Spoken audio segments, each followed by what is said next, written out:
Bonjour à tous, c'est l'heure de notre petit tirage du samedi matin, le tirage 3 avec l'oracle des miroirs ce matin. J'espère que vous allez bien, j'espère que vous avez bien dormi malgré cette pleine lune en taureau qui a eu lieu cette nuit, hier soir, sur les environs de 23 h je crois. En tout cas moi hier soir je suis rentrée pas tard, mais on voyait la lune vers, je ne sais plus quelle heure il était, 18 h par là. La lune, c'était vraiment magnifique. Oh, c'était beau, mais c'était beau. Je me suis arrêtée sur la route pour la prendre en photo tellement c'était beau. Elle était superbe. Voilà. Moi, je suis fan. À chaque fois qu'il y a une pleine lune, je trouve ça magnifique. Enfin, moi, je suis carrément en adoration envers justement les astres comme ça, la lune et tout ça. Un coucher de soleil, je trouve qu'il n'y a rien de plus beau qu'un coucher de soleil ou qu'un lever de soleil. Enfin bref, peut-être pour ça que j'aime l'astrologie aussi, je sais pas. Bref, c'était ma biographie. Donc je vous laisse choisir un tas entre 1 et 3, 1, 2 ou 3, et on va passer tout de suite à l'interprétation. Si vous avez choisi le tas numéro 1, on nous parle d'un homme. Donc soit c'est vous, si vous êtes un homme, soit c'est quelqu'un de votre entourage. Ça peut être aussi quelqu'un de votre entourage si vous êtes un homme, c'est pas forcément vous. On nous parle d'un homme, qui demande des comptes. En fait, voilà, je vous dis ce qui me vient. Une personne qui vient vers vous ou qui revient vers vous, parce qu'on a la carte du boomerang, qui revient vers vous. Avec cette carte d'accusation, on sent qu'il faut s'expliquer, il faut dire les choses, il faut expliquer les choses, il faut se justifier. Et ça n'est pas pour vous plaire, puisqu'on a la carte de la distance ici. Donc, en fait, ce que ça vient dire, c'est que limite, il y a quelqu'un qui vient vous chercher des explications, Vous étiez tranquille, vous étiez bien dans votre... vous étiez bien, voilà. Et puis, il y a quelqu'un qui vous demande de vous justifier, qui vous demande de donner une réponse sur quelque chose, qui vous demande... Alors, ça peut être par n'importe quel biais, ça peut être... Et c'est pas forcément une personne. Là, je vous nomme un homme, mais on peut relier ça à l'énergie masculine, une énergie yang. Donc, ça peut être un organisme, vous voyez. C'est pas forcément une personne, c'est un. Donc, c'est masculin, mais c'est un organisme. Ça peut être, je sais pas, le juge. Ça peut être le père de vos enfants. Ça peut être, enfin, vous l'adaptez à votre situation. Encore une fois, ça peut être un organisme. Ça peut être, voilà, ce que vous voulez, ce qui résonne en vous. Mais en tout cas, c'est comme si ça vous avait laissé tranquille un certain temps. On n'en parlait plus, il y avait eu une histoire dans le passé, peut-être quelque chose. Et puis finalement, ça s'était estompé, ça s'était étouffé, il n'y avait plus rien à dire. Voilà. Et puis là, on revient sur le tapis avec la carte du boomerang, ça revient sur le tapis, ça revient vers vous. Et on vous redemande à nouveau de vous expliquer, de vous justifier, de reparler de la chose, etc. On sent que ça vous saoule carrément. Ça vous saoule parce que vous avez la carte de la distance. Voilà. Donc c'est le premier message.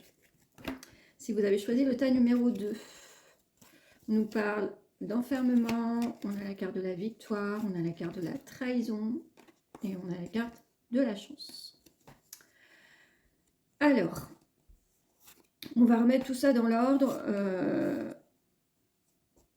Il se peut que autour de vous, il y a une situation qui ne se passe pas comme vous le souhaiteriez. La carte de la trahison, c'est pas forcément qu'on vous poignarde dans le dos, mais c'est en tout cas que vous attendez quelque chose qui n'arrive pas, que vous avez l'impression que peut-être l'univers se ligue contre vous.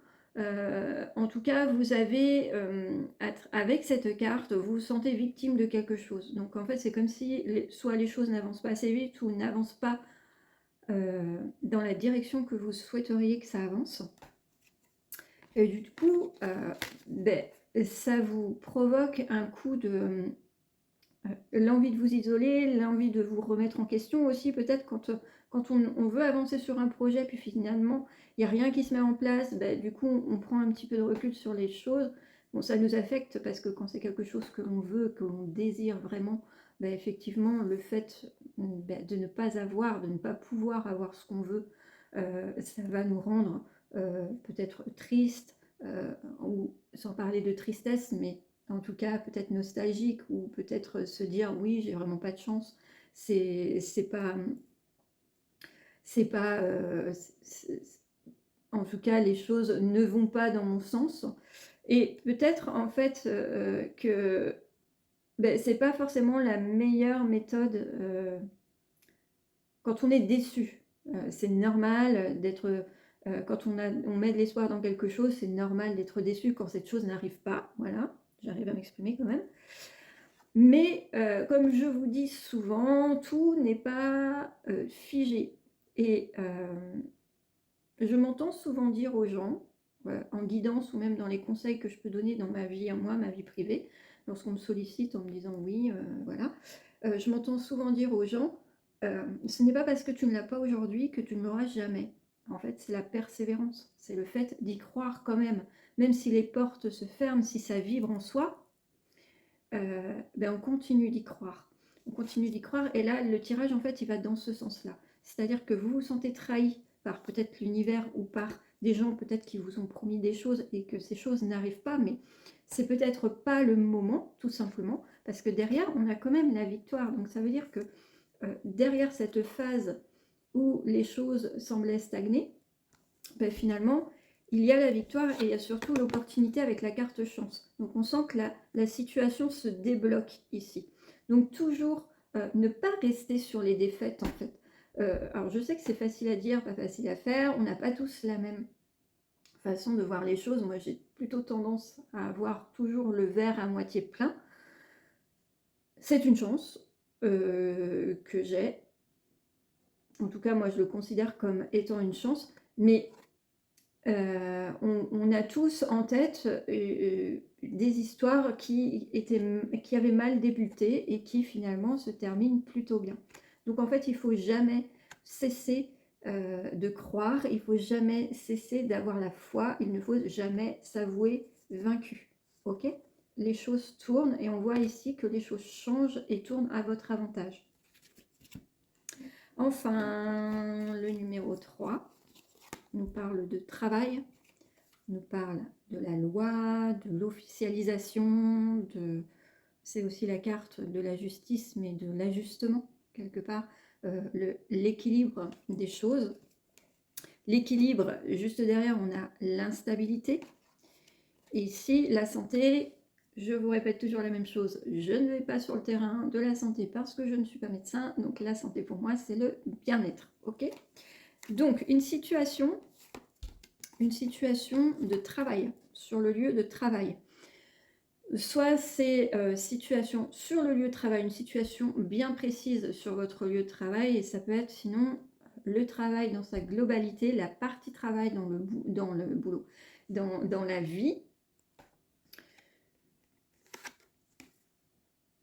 Je l'associe à cette phase d'instabilité, c'est-à-dire qu'au niveau du boulot, il y avait quelque chose où on n'arrivait pas à se projeter. On n'arrive pas à se projeter, on a du mal à déterminer les choses. En tout cas, on n'a pas ce qu'on veut, encore une fois. L'instabilité, c'est un coup en haut, un coup en bas. Ça nous plaît plus. On nous dit oui, on nous dit non. Ça peut être quoi on nous promet, mais on n'a pas. Vous voyez, l'instabilité, on peut le mettre comme ça sur divers plans. En tout cas, la situation n'est pas fluide. C'est très instable, c'est en dents de scie, et c'est pas du tout fluide. Mais on a la carte de l'équilibre. Donc en fait, cette situation, encore une fois, on va mettre le début du tirage, c'était ça. Donc cette situation au travail qui n'était soit dans votre perception où vous ne voyez pas les choses de façon très nette, vous n'arrivez pas à vous projeter, soit une situation au niveau du boulot qui avance en dents de scie, qui n'est pas sûre du tout, soit une situation avec, par exemple, face à quelqu'un qui souffle un coup le chaud, un coup le froid, voilà. Cette carte, ça peut être ça aussi. Donc, en fait, une situation malsaine qui ne vous plaisait pas, ou en tout cas qui n'était pas soit valorisante ou qui ne vous permettait pas de vous projeter sur votre lieu de travail. On voit ici qu'avec la carte de l'officialisation, alors c'est soit on vous propose quelque chose d'officiel, donc on n'a pas la carte du contrat derrière, mais enfin, en tout cas, on sent que ça vous apaise. Cette carte de l'officialisation, ici, ça peut être aussi la carte de la justice et la carte de l'équilibre, comme je vous disais tout à l'heure. Donc en fait, de l'instabilité, on passe à l'équilibre. Donc la situation s'harmonise, la situation peut être aussi à avancer, et du coup, vous arrivez à voir un petit peu plus loin que dernièrement, où il y avait peut-être beaucoup d'incertitudes, beaucoup de points d'interrogation. Là, on voit que ça commence à se préciser, et que derrière, eh bien, vous vous sentez beaucoup mieux avec cette carte de la santé. Vous êtes dans une certaine paix intérieure, du bien-être. Donc la situation, c'est pareil. Là, on ne part pas sur quelque chose de très beau. Là, on est vraiment sur le domaine du travail. Donc quelque chose de pas très sain, de pas très stable surtout. Et puis, avec cette officialisation, cette chose qu'on peut qui vient clarifier la chose aussi peut-être qu'on peut énoncer, c'est-à-dire que peut-être on était en phase de réflexion par rapport au travail et on ne savait pas trop ce que ça allait donner, on ne savait pas trop si on pouvait en parler parce qu'il n'y avait rien de vraiment acté, mais le fait que ça s'officialise, ça nous permet de nous projeter et de poser des mots sur notre situation. Voilà, et ça nous apporte beaucoup de bien-être. Voilà, donc si ça ne vous parle pas, ben, c'est que le message n'était pas pour vous. Je sais que c'est facile à dire, mais en même temps, c'est aussi très facile à comprendre puisque ça reste une guidance générale et que donc ça ne peut pas parler à la terre entière. Et c'est OK, c'est carrément OK. Voilà, il me reste à vous souhaiter une très belle journée, un très bon week-end et je vous dis à bientôt. Ciao.